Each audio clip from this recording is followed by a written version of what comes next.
रोज मी पाहत होतो, वाचत होतो, कोणी किडीक इकडे तिकडे गेला तरी शिवसेनेला धक्का. असा धक्का खाणारी शिवसेना नाही आहे. शिवसेना जेव्हा धक्का देते ती जोरात देते.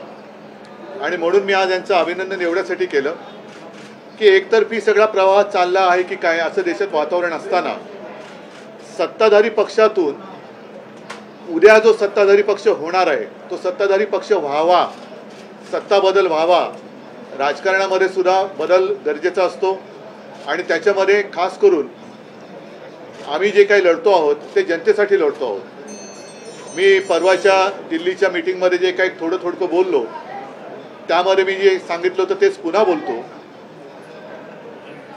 देश हुकुमशाहीच्या दिशेने चाललेला आहे आणि यावेळेला देशात जर पुन्हा एका व्यक्तीचं आणि एका पक्षाचं सरकार आलं तर देश संपला म्हणून समजा.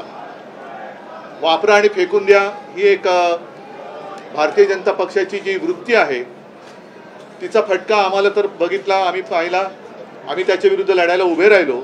पण आता त्यांच्या पक्षातील कट्टर निष्ठावान ज्यांनी अक्षरशः रक्त आटवून घरदार कुटुंबाकडे दुर्लक्ष करून जिजून पक्ष बांधणीसाठी पक्ष रुजवण्यासाठी मेहनत केली त्यांना सुद्धा आता फेकून देण्याचं जे एक धोरण भाजपाने अवलंबलं आहे त्या विरुद्ध एका निष्ठावंत कार्यकर्त्यांनी त्यांच्या असंख्य सोबत्यांसह मी तर म्हणेन ह्याला खरं बंड म्हणतात.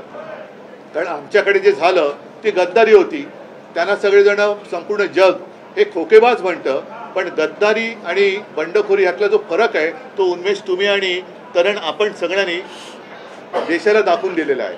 आणि आता साहजिकच आहे जळगाव मतदारसंघ हा शिवसेनेकडे आहे. आजपर्यंत आम्ही तो मित्र पक्षाला म्हणजे भारतीय जनता पक्षाला देत आलो होतो. त्याच्यामुळे गेल्या वेळेला आमच्या दोघांचे उमेदवार उन्मेषजीच होते. निवडून आल्यानंतर त्यांनी अतिशय चांगलं काम केलं आणि आम्हाला एक असं वाटत होतं की जळगाव आपण घेतोय पण उन्मेष तिकडे असतील तर बाबा कार्यकर्त्याच्या समोर लढायचं कसं. आता त्या कार्यकर्त्यावरतीच अन्याय झालेला आहे.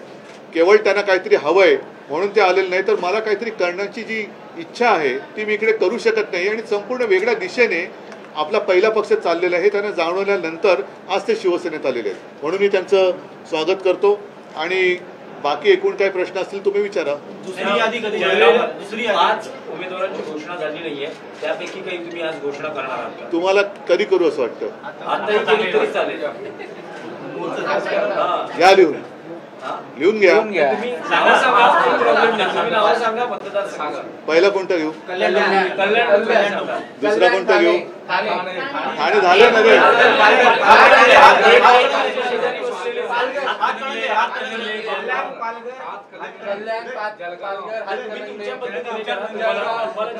अरे ठीक आहे.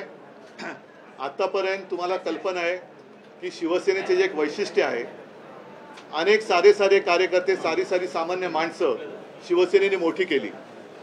दुर्दैवाने मोठी झालेली माणसं ही गद्दार निघाली. काही सगळेजण नाही आणि ते पलीकडे गेले. पण त्यांना मोठी करणारी माणसं ती जी ताकद आहे ती शिवसेनेमध्ये राहिली.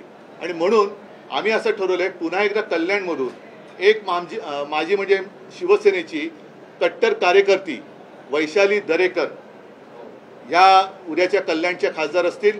सर्वसामान्य कुटुंबातल्या दरेकर ताई आहेत आणि त्यासुद्धा या आता जे मोठी केलेली लोक आहेत त्यांना टक्कर देऊन तिथला तमाम जो शिवसैनिक आणि शिवसेनाप्रेमी मतदार आहे तो त्या मस्तवाल गद्दारांना गाडल्याशिवाय राहणार नाही. म्हणून कल्याण डोंबिवलीमधून मी वैशाली दरेकर राणे, त्याच्यानंतर हातकणंगलेमध्ये आमचं सत्यजित पाटील यांचं नाव मी जाहीर करत आहे. त्याच्यानंतर